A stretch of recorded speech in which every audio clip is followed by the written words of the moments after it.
Kin Live, magazine proche de Kinois. Kin Live, la vie à Kin.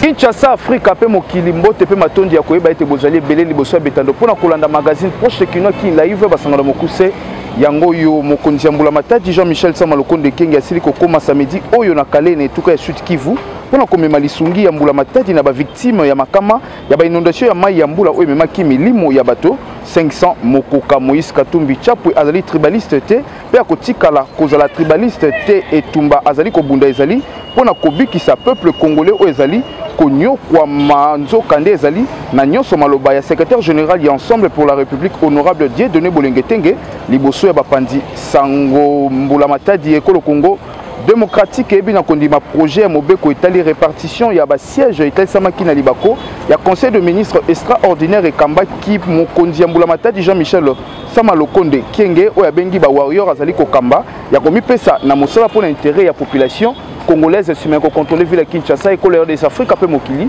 tu as kaliboso na bino pona kotalisa manso tokutana ki nango nyonse à la te moko na moko ay ba boko bia masolo nde tolobi Kin Live magazine proche de Kino. Kin Live, magazine proche de Kinois. Kin Live, la vie à Kin. Mbote bipa ibiso bozwami na molongo matondi ya koyeba ete bozali ebele pona kolanda basango ya solo solo na nzela magazine proche de Kinois Kin Live édition lelo kofungama na bilili oyo. Ekolo Congo démocratique pe mboka Chine ebi na kocha mikoloto ya baboyoka ni mitano mokoka pe gouvernement chinois ebi na kolaka kopesa 1 million ya misolo ya Amerika pona ba sinistre ya inondation ya mai ya mbula ya Kalene tuka ya Sud Kivu maswane etali samaki na libako ya bokuta ni kati na Xi Jinping mokonzi ya mboka Chine pe ekolo Congo démocratique Félix Antoine Tshisekedi Tshilombo.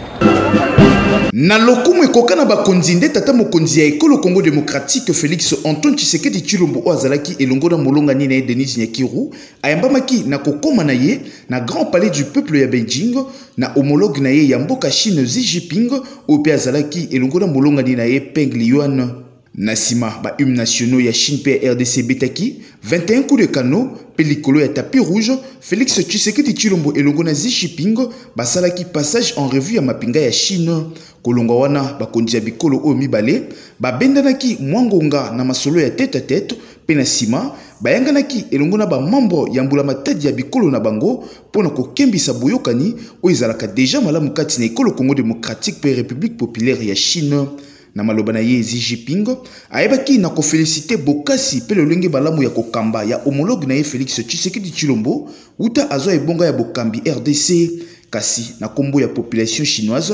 ayebaki na kokabula mawa na ekolo Congo démocratique kolandisama na kufa ya bayi Congo RDC ebele na kale na nzela ya inondation pe yakobaki na kotalisa ete bako disposer 1 million ya misolo ya Amerika pona ba victime na suka ayebaki na kotelemela bitumba na est ya RDC na ngambo na ye mokonzi ya mboka Félix Tshisekedi Tshilombo atonisamaki na sai na akei azui na Beijing oyo ezali kotalisa bolingo Chine ezalaka nango mpona ekolo Congo démocratique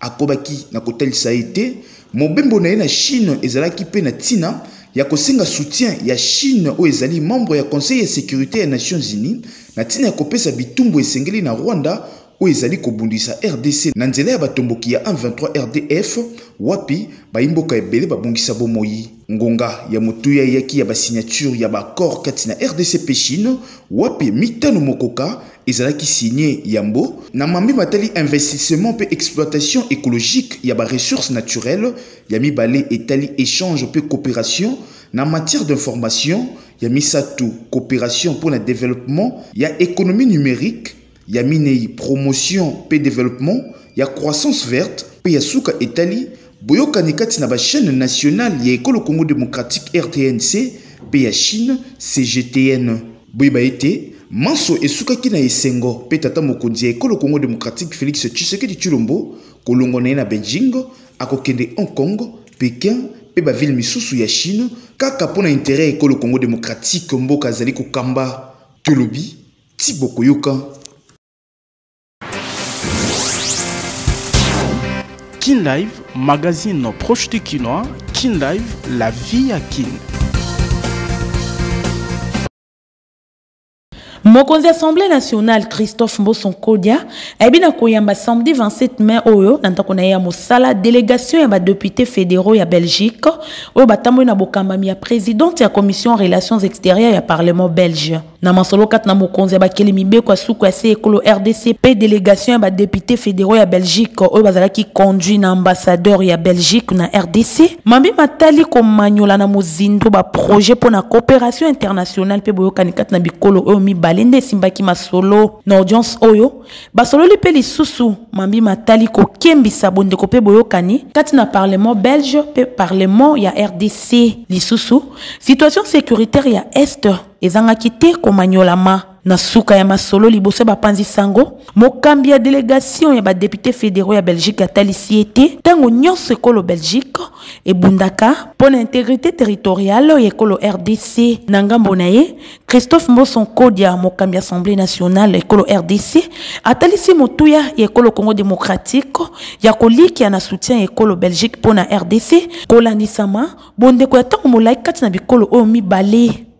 beba pibo simba ete Christophe Mboson Kodia alaki ko vandisa pe ko kembisa coopération na Belgique na tina kolati sanzoto accord o etiama mokoloto kati na parlement belge pe parlement ekolo RDC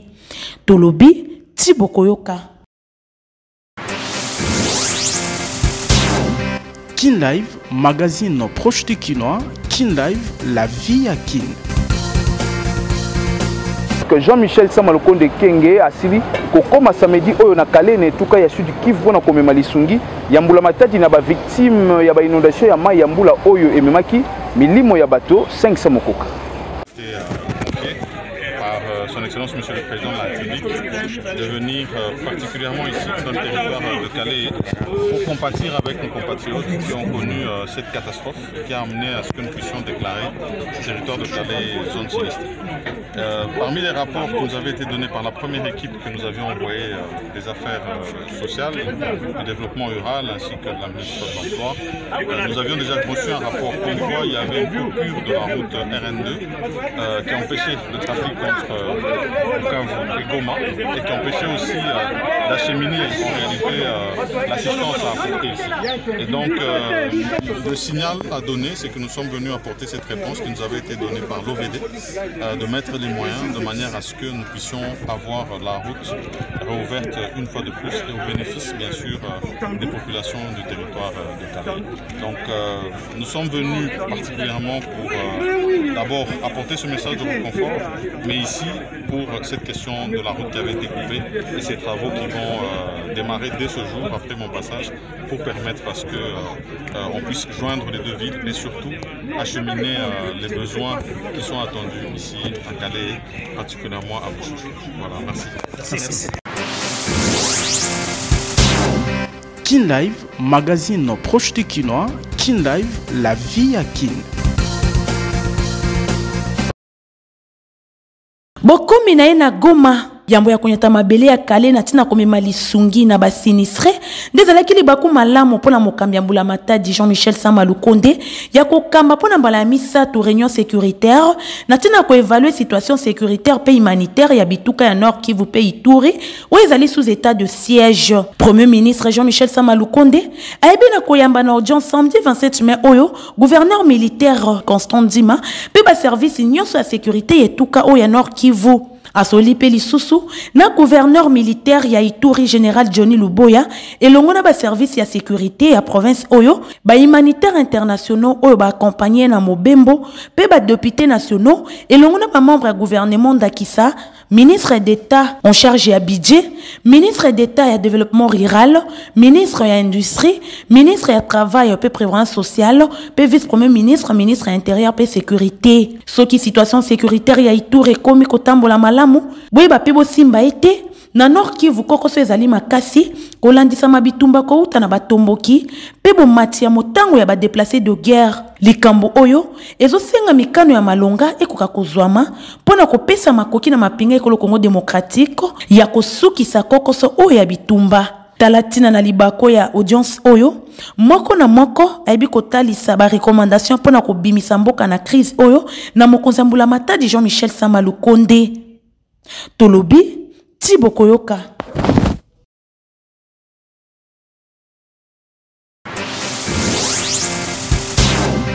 Kin Live, magazine proche du Kinois. Kin Live, la vie à Kin.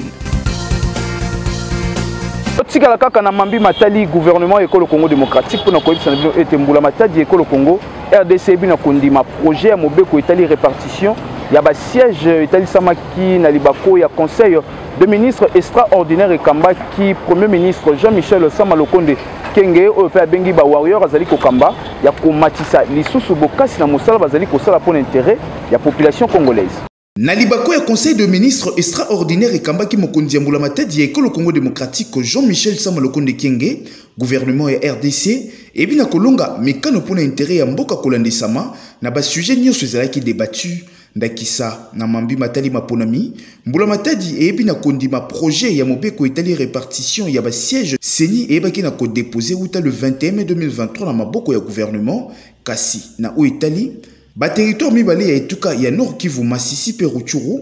oyo ezali frappé na bitumba ba ebi na ko garder ba siège na bango kolandisama na révision ya fichier électoral seni ebaki na ko sala conseil de ministre ekobaki wapi mbula matadi ebi na ko telemela na mongongo makasi bizaleli ya mabe ya mapinga EAC oyo ezosunga te kimia ezonga na partie est ya ekolo Congo démocratique pe lisusu manso batomboki ya 23 RDF bazali kosala ya kokembisa ba position bazwami na tina ya kolancer offensive to pe ko attaquer ville ya Goma oyo ezali cible ya makasi ya banguna na yango mbula matadi ekoyeba na ko disposer makoki esengeli pona mapinga ekolo Congo démocratique oyo baza na contrôle ya ville ya Goma pe ba village nyonso ya pene kasi na population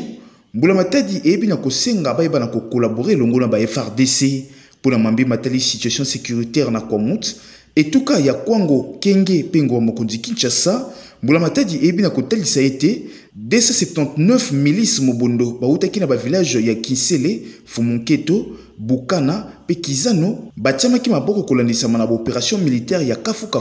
ba FRDC pe la police bayebaki na ko lancer na eteni wana ekolo Congo démocratique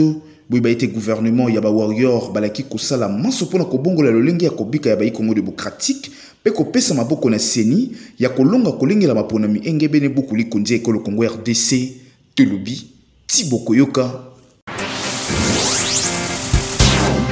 Kin Live, magazine proche du Kinois. Kin Live, la vie à Kin.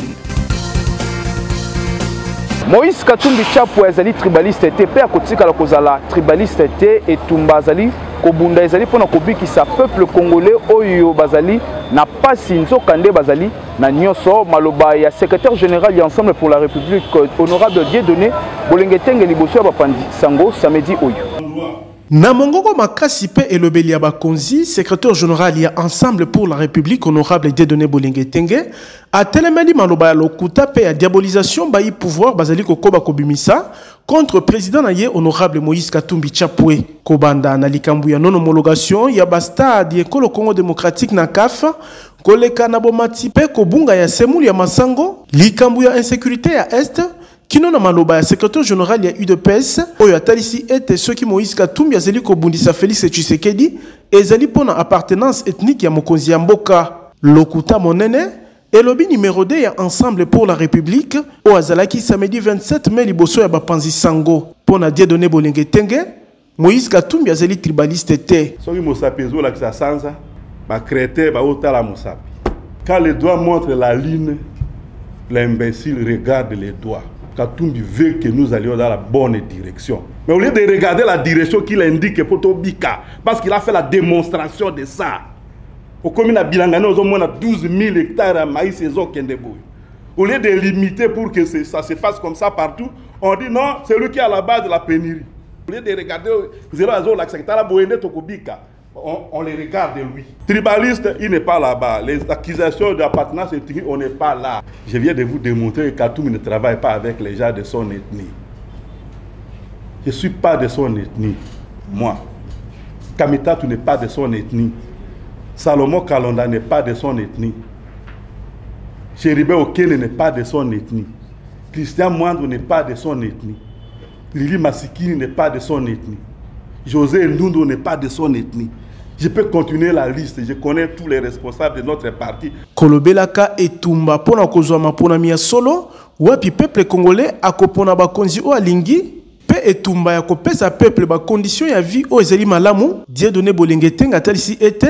etumba wana ekokoba pamba te peuple congolais nde mokonzi kasi azali kobika na pasi. Eloko biso tosenga ezake na occasion ya maponami moto abotola moninga te oyo peuple congolais ekoki kopesa ye parce que peuple nde aza souverain. Alokola tomoni ke bandeko mosusu bazolinga ba accaparer processus électoral ekomo lokola eloko ya bango privé ba s'organiser bango na bango bongo ba pesa peuple congolais ba représenter au mutema na bango ekolinga o wana biso tozo boya marche biso tozo sala eza pona biso te ti lokola bakotika mokili oyo ezala Moïse Katumbi ezala Delice Sanga ezala Matata Ponyo ezala Martin Fayulu baulala nzala te donc misère tozo lobela eza ya bango te eza ya biso te eza ya bandeko to mona ke bazo vivre na pasi alors que mboka na biso eza na bozui eza na mosolo ki ko leisa bana na yango nyoso malamu. C'est là le problème o wana tozo combattre a tozo combattre yango lokola eloko ya biso te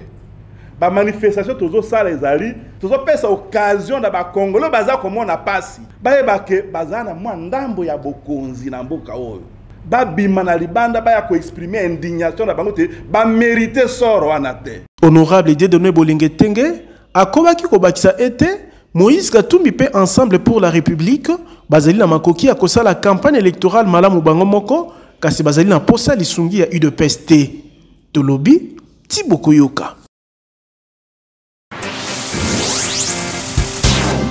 Kin Live, magazine proche de Kinois. Kin Live, la vie à Kin. Sénateur Augustin Matata Ponyo mapomo konzeli ngoma politique LGD azoki makokite ya kosolola na bilenge ya kwango kolandisa na interdiction ya moyengeli etuka wana ekolo Congo démocratique petit o atalisa ki ete ba conditions sécurité ezali réuni te pour na rassemblement ya bato ebele na etenyo na ekolo Congo démocratique. Na séjour na yena kenge netuka ya kwango sénateur Matata Ponyo moko ya ba leader ya opposition azoki makokite ya kokota na salle bipai wapi asengaki kokamba conférence na ba étudiant nzela nyose kangamaki pona ye kolandisa mamitindo kouta na mokambi etuka ya kwango koyoka porte-parole ya gouvernement provincial oyo situation sécuritaire ya kwango ezali malamu te pe population na ngambo na bango bazali na esengo te ya koyamba ancien premier ministre Matata Ponyo na mboka na bango pamba te ayeba na ko détourner ba projet belé ya kwango pe ya mema yango na etuka ya Manyema libanda na yango dossier ya Bukanga Lonzo oyo pona ba Congolais Matata Ponyo atikala ko gérer yango malamu te lisusu milice mobondo ezali ko tongisa makasi etuka ya kwango ekozala malamu te koya ko pelisa lisusu moto komona ba raison oyo koyoka ba raison oyo kouta na bana kwango nde bakambi yetuka oyo baibi na kopekisa na leader ya opposition sénateur Matata Ponyo ya kokota na salle na tina ya kobatela ye etalisi porte-parole yetuka ya kwango. Gouverneur qui a donné l'ordre de fermer la salle. Je parle en témoin. Moi je peux pas, moi j'ai pris les engagements, je peux pas refuser les engagements, mais j'ai la hiérarchie avec moi. Beba pebo simba ite, sénateur Matata Ponyo azali pe moko ya ba leader ya opposition. Tolobi Thibaut Koyoka. Kin Live, magazine proche de Kinois. Kin Live, la vie à Kin. Bourgmestre ya commune ya Kasavubu Finesse Masombo ayebaki na ko superviser samedi oyo salongo esamaki na commune azali kokamba objectif ezali ya kolongola bosoto pona kopesa na population ya commune na ye environnement ya malamu ya kobika. Azali kolala pongi te pona likambo ya bopeto ya commune na ye. Bourgmestre ya Kasavubu Finesse Masombo azalaki lisusu samedi oyo na salongo spécial na ba différents quartiers ya commune ya Kasavubu pona kolandela ye moko na bokebi lolenge musale ezali kotambola komona lolenge population alandi vision ya Kinshasa bopeto yenge bene plan d'action ya moyangeli tuka engumba mokonzi Kinshasa Gentilingo Bila Finesse Masombo apesi longonya na bana ya commune na ye spécialement na ba coopérant ya rond-point Kimpwanza oyo alaki ko bongola nzinga nango na kokomisaka yango peto makasi koleka. Autre salut descente par rapport à Salongo. Et surtout que le dernier samedi, il y a moi, il y a un salon spécial. Et moi, on a payé un kolanga ya Kasavubu pour quitter sur le terrain pour nous faire la. Et puis aussi, nous avons adhéré petit à petit à la vision de Kin Bopeto balobi pe barotika oya bango te barotia maboko po ekende toujours liboso. Alors vous allez remarquer que awa toye la place à l'époque wana benga place Kipwanza tilelo rond-point oyo babenga on peka Kipwanza et il y a la statue à fait président Kasavubu oyo eza même combo ya commune à biso toye de manière symbolique. Pourquoi? Parce que déjà ici ka monument oyo eza tolingi topesa ngo image ya sika yango wana lelo toye bomona salon spécial mais botala pe déjà ndenge ezali et puis na mikolo ya ndenge nini eko changer. Alors soutien na ngai mingi eza ya bandeko na nga ezosala nga déjà bien. Na commune ya Kasavubu moto nyonso abengami ya kotosa mokolo ya salongo pamba te kobika na bisika ya peto ezali mpona intérêt ya bana Kasavubu nyonso. Tolobi Thibaut Koyoka. Kin Live, magazine proche du Kinois. Kin Live, la vie à Kin.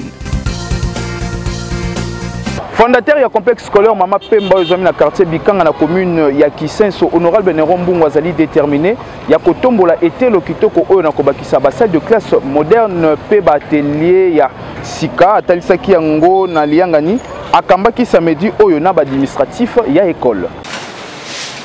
Mikolo moke yambo ya clôture année scolaire 2022-2023, mokeli a été le kitoko to complexe scolaire Mama Pemba ezwami na quartier Bikanga na commune ya Kisenso. Asangisi samedi oyo, bakambia été le taux administratif pe balakisi na liangani ya évaluation ya misala ya mobu ya malakisi oyo. Honorable Nerombo Mbungu abandaki yambo kopesa bango ban solongonia pour la musala kitoko esalemi pe ayebaki na kopesa orientation pour complexe scolaire Mama Pemba etika la likolo na o etali qualité ya malakisi pe ba bâtiment. Talentina a annoncé na libaku oyo botongami ya ba salle de classe moderne pe atelier pour esunga bana ya Kisenso kakate kasi ngumba mokonzi Kinshasa. Nasuka Liangani, coordonnateur ya complexe scolaire Mama Pemba Ntimba atalisaki boye. Soki otali bien tokomi na suka mbula ya année scolaire 2022-2023. Aye na école Mama Pemba na réunion na biso ba travailleurs. Makamba lobili ya liboso alendi si biso to continuer na bizaleli ya malamu o tozana ngona bana classe na ba parents. Ba parents bazali batu ya sete mais bazali ba partenaire na biso. A kumisi nzambe liboso na ndenge abati libiso bandana ebandele ya mbula tina suka. Bokutani o ezalaki libako pour honorable Nerombungu ya ko annoncer candidature na ye na mapona mezali koya likambo o yamba mina esengo na basali ya complexe scolaire Mama Pemba. Ye aye awa place balobaka Galilée oyo Yesu alobi tokutana na Galilée. Galilée ya Nerombungu yango na Kisenso. Aye koyebisa biso makambo ya élection. Biso pe tosambeli. Topesi na maboko ya Nzambe. Nzambe alobi na biso déjà pas encore mais déjà. Donc aleki déjà na oyo tozolo. Tosepeli biso nyonso. Bokutani oyo elekaki malamu pe esukaki na esengo ya moto nyonso. Tolobi Thibaut Koyoka.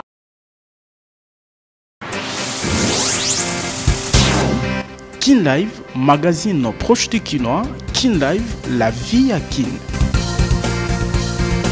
Asango ya masanobo ba été comité de normalisation ya FIFA ezali ko kamba fe ko fa ba yebi na kotalisa ko nommer ba entraîneur ya sika na moto ya staff technique ya équipe nationale na ba niveau ya U17, U20, U23 pe ya CHAN na tina ya ko préparer malamu ba échéance na ba niveau wana. Na souci ya kolengela déjà ba échéance ezali koya pour na équipe nationale ya Ekolo Congo démocratique ezala na catégorie ya bilenge topé ya ba A', comité de normalisation ya FIFA Conor na mokuse o ezali kokamba, Fédération congolaise ya football association ba yebi na nzela ya communiqué batalisi na poisa samedi 27 mai 2023 été bakoyeba na konomé ba entraîneur ya sika pona ba Léopard U17, U20, U23 pe ya championnat d'Afrique de Nations CHAN na mokuse oyo kosunga RDC et bana kozala na babeti ndembo capable pe ba o bakoyeba na kosala bokeseni koleka manso oyo elekanaka na bambula eleki wapi ba sélectionneur principal bazalaki kopona makaka na mikolo moke ya mbote ba compétition et bana kofongola bikuke pona bakambi ya Conor bosenga na bango ezali ya komona ba léopard na ba niveau nyonso na tina ya ko préparer relève ya équipe nationale senior ekolo Congo démocratique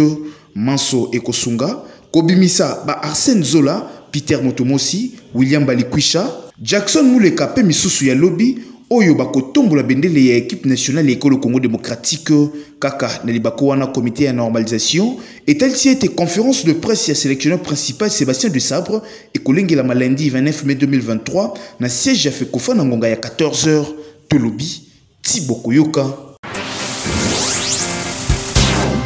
Kin Live, magazine proche du Kinois. Kin Live, la vie à Kin.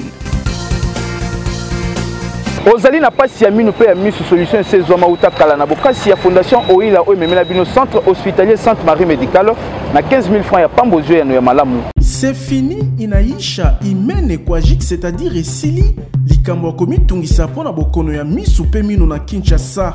Ntina ko voyager na mikili ya poto ezeli susute po fondation Oila ememeli ba kinois pe ba congolais nyonso ba matériel ya génération ya sika pona ko bikisa bango na nzela ya centre hospitalier Sainte Marie Médicale o ezeli na ba service spécialisé ndakisa ophtalmologie pona ko bikisa bokono ya miso ata o balembana na ba matériel moderne oyo ba soin ezeli ko pesa malokola kaka ozali na Suisse to pe na Afrique du Sud bongo balinette ya ba qualité nyonso ezali tozali na ba verre progressif double foyer pe simple vision ya ba marque nyonso pe pona ba bourse nyonso traitement ya ba verre photo grey anti-reflet photo max pona ba kumbi mituka ba wewa ezala ba ebasa ilaka ba smartphone ba tablette pe ba ordinateur na fondation Oila solution ezwami esili wana te mubange na cabinet dentaire moderne pe ezali na fondation Oila maladie ya minu nyonso ezali kozwa lobiko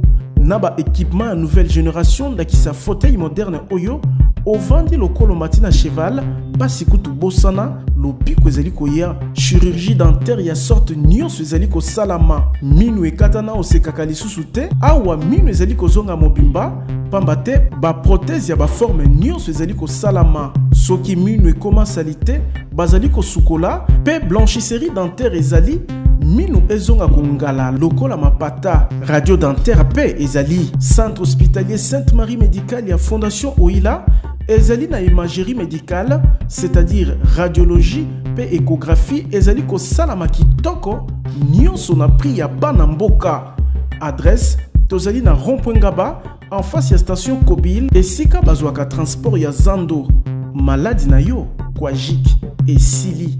tolobi Thibaut Koyoka. Kin Live, magazine proche du Kinois. Kin Live, la vie à Kin.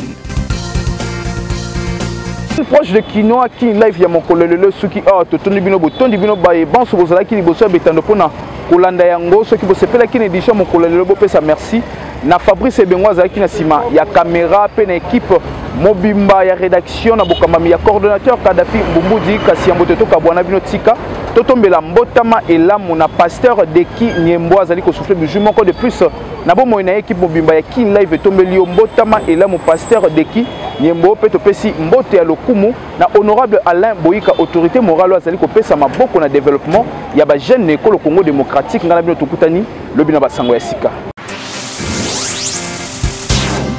Kin Live, magazine proche du Kinois. Kin Live, la vie à Kin.